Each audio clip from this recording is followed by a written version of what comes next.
Hi there, I'm Nikki. I'm a UK-based trading card collector, and also I have a small business on eBay selling trading cards.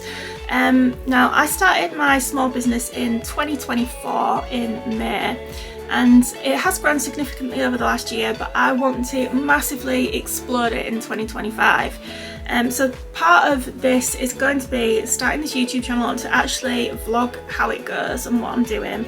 Kind of as incentive for myself. I think if I feel like people are watching, I'm going to be more motivated, which probably sounds stupid, but I feel like if people are watching, then I might be more motivated to get on with it and do more things. So I don't just sell Pokemon cards. Obviously that's the main one. I say obviously because doesn't everyone sell Pokemon cards at the moment? It kind of seems like it. But Pokemon cards were like the starter thing for me. I was 12 in 1999, so I was at the right age at the right time for the big hype of the initial releases. And I've loved them ever since, but there's been quite a big period of time in my life where I wasn't able to buy Pokemon cards or any kind of trading cards because I had kids, had to pay, well, I still have to pay rent, but I had a lot of like outgoings, and my outgoings were way too high to be able to afford to buy Pokemon cards and things like that in those years. So yeah, there was a big break. So I have had businesses in the last 10 years. I have been self-employed since I was 18 years old, and I'm now 37, so 19 years I've been self-employed. But it hasn't been in trading cards or Pokemon cards and things like that for that entire time. I had a brick and mortar shop selling craft supplies and handmade products. Never ever do that again. That was absolutely overwhelming and life controlling. It's literally 24/7 if you have a handmade business, because not only do you have to be in the stock selling the product, you have to be making stuff to fill that shop, and it is never ending. So yeah, completely off topic there, but yeah, I've been self-employed for quite a long time, but trading cards, I decided to try it out as a business in May last year. It was kind of because I wanted to do something that I actually have an interest in. I'd completely lost interest in all the crafty stuff. I've always had an interest in Pokemon cards and trading cards, so that is why I decided to give it a go. So yeah, in May last year I started my business with £100 investment, which is pretty much nothing really in the grand scheme of things because you can't get a lot for that, but it was all the money I had spare at the time. I have never put another penny of my personal money into it, so everything I've done over the last year has just been reinvestment and reinvestment, and I want to keep going with that and reinvest everything that I possibly can and make the business just go huge in the last year. But I need to start and make better decisions with my actual spending and what I'm doing. I have a Pokemon card in my hand that I'm just going like this with. So yeah, I want to make better decisions to actually make the business grow at a better rate over the next like year or so. I have been mostly selling low value singles on eBay, and I've got these singles by ripping product, and I think anyone who knows that it's not really the most profitable way to make money with Pokemon or any kind of trading cards. But that's how I started. I bought a booster box for £100 back when booster boxes were quite easy to get for £100. I broke it down, sold all the cards for whatever money I could get for them at the time, and I also sold everything individually. Like, I didn't sell the bulk as bulk, I sold them as individual cards, doing the big listings where you buy so many cards you get a discount on eBay. That's worked really well for me over the last year. I do also sell football cards, vintage cards, all sorts of cards. So one of the best sellers for me at the moment is actually Panini Adrenaline XL. I sell all the bulk from that, and it actually sells super duper well for me. Like, I'll get people buying 40 cards and it gives me about £15-ish after fees per order. Sometimes it's a bit less depending on the promotional ads and things like that, but overall it does actually work out really well for me. I managed to get those cards at quite a good deal as well. I do have they're not a distributor, they're I don't know what they are, to be quite honest, but I have a good supplier who gets me those kind of cards that are really good below retail cost, so they're good for me. However, the kind of thing that I want to grow in over the next year the most is actually Pokemon cards. I'm not just jumping on the bandwagon here. I know everyone seems to be selling Pokemon cards at the moment. Pokemon cards have been in my blood for so long that it is just, you know, it's kind of an identity thing in somewhat, where I have Pokemon literally coming out of my eyeballs like, hello Pikachu. Yeah, so Pokemon cards are kind of like where I want to grow with the business the most. I do enjoy everything else. I do like the vintage, especially the vintage. Some of the things that I actually get hold of are just so cool, like Farscape relics, and some of the Star Trek cards and Star Wars cards from like 20 years ago are just pretty awesome. But if I had to only solely base it on one area, it probably would be Pokemon cards. But I'm not going to do that. I am going to keep everything in general kind of rolling and going. So anyway, yeah, whittering on again. This year, what I want to do to start and grow the business is open my own website and have products on there that I don't have on eBay. So on my own website, I don't necessarily plan to have all the bulk listings on there, but I want to have like higher value items on there, such as sealed products, and also to sell graded cards on there, and just anything that I kind of feel fits the theme. I do have quite a growing large graded card pile right at the side of me here, or to be graded card pile anyway. So that is kind of like what I want to go with things. Having this YouTube channel is a source of motivation for me to kind of incentivize to keep going. I want to do videos to vlog where I am going with everything. I've probably already said that. I don't know, I've filmed this a few times now, so I've probably said it in an old video, I've probably said it in this one, who knows. But I want to get things graded, I want to focus on Pokemon, I want to have sealed products on a website, I want to massively explode where this business is going in the next year. So my job today is to get all of these cards that I have piled up here actually sorted properly to be graded, like get them in sleeves and actual semi-rigid so that they're actually suitable to send, because at the moment they're all dodgy top loaders.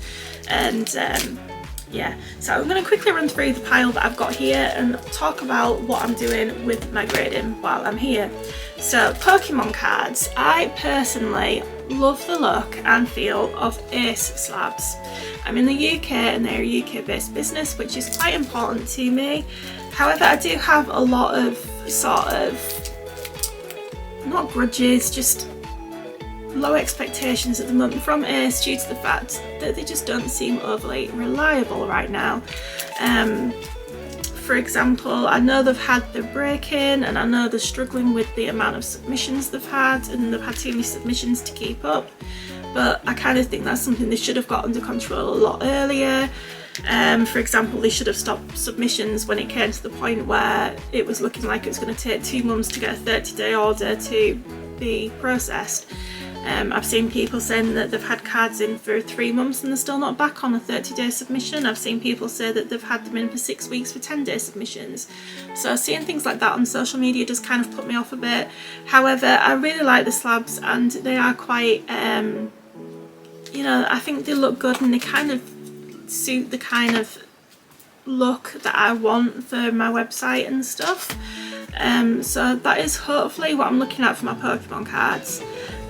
If it doesn't go to plan, then I am probably looking at PSA, but I don't necessarily want to go to PSA because a lot of my cards are quite low value, and when you've put in the £17.50 into the cards already just to get them graded, if they don't get an okay grade, then you've wasted your money.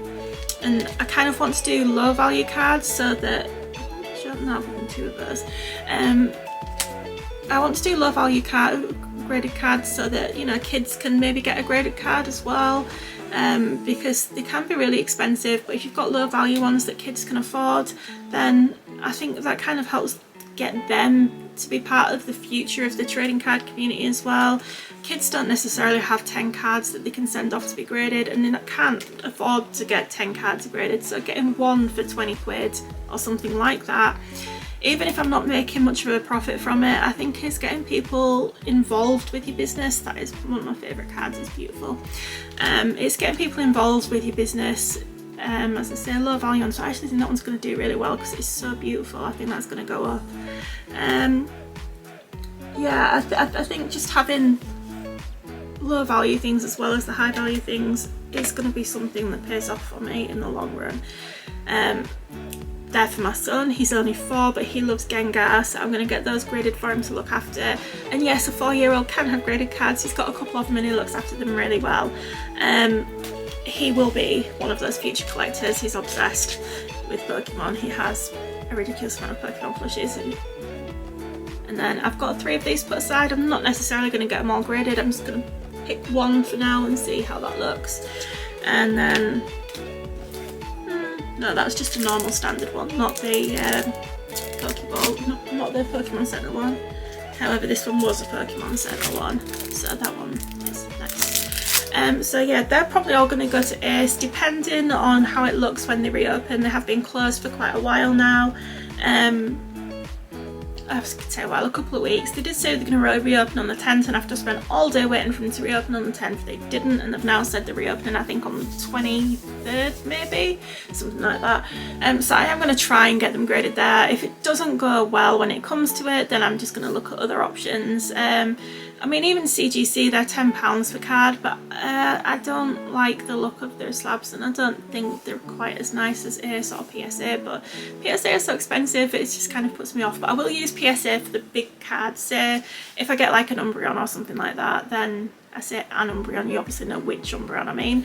If I get something like that, then I will get that graded with PSA, even though I have actually seen someone say it cost them £280 to get that card graded with PSA. They paid for the, you know, the top tier of grading, which I think was £120, and they got an upcharge of £160. So paying £280 to get one card graded, it kind of seems like daylight robbery to me. But each to their own. We'll see how, we'll get to that when we get to it. My sports cards I'm going to get graded with MGC, another UK based business. I kind of feel that they are a really good one to get your cards graded with. The what am I thinking? The owner of the business does seem really interactive with customers. I've seen him in Facebook groups, I've seen on Instagram.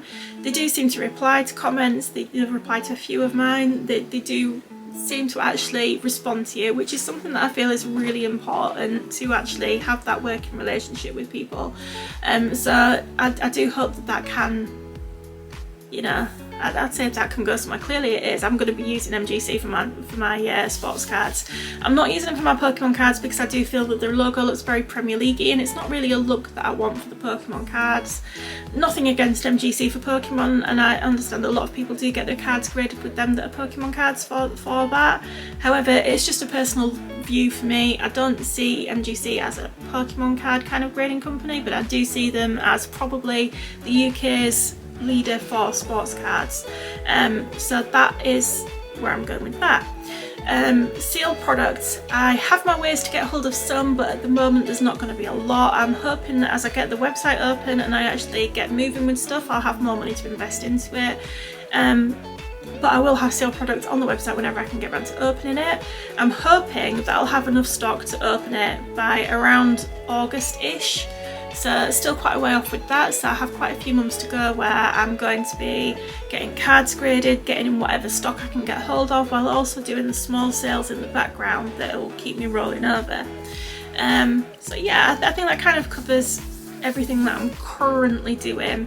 I'm going to finish this video off here because I've got 20 orders to pack today at the moment, and I'm hoping to get that packed before I go into town shortly. I have been up since 5:30 this morning. I've done 17 new eBay listings early this morning, and I've got another 37 to do later today.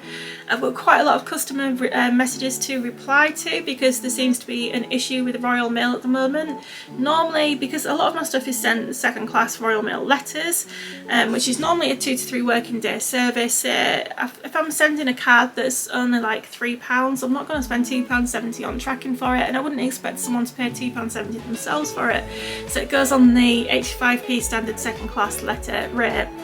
Now, As I say, normally it should take 2 to 3 working days, but I am finding that a lot of these are actually taking up to 7 working days, which would be fine, and it is fine for a lot of customers. So many customers are understanding and they know exactly how it is because they buy so many cards.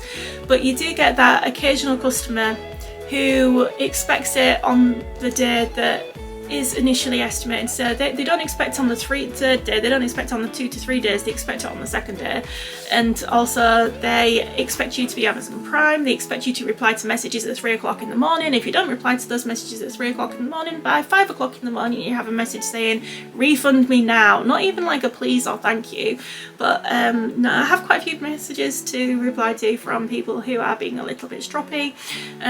But if you ever do buy off, say, eBay and it is sent by standard letters, just be patient and be nice to the people that you buy from, because they are probably under a lot more stress than you about it.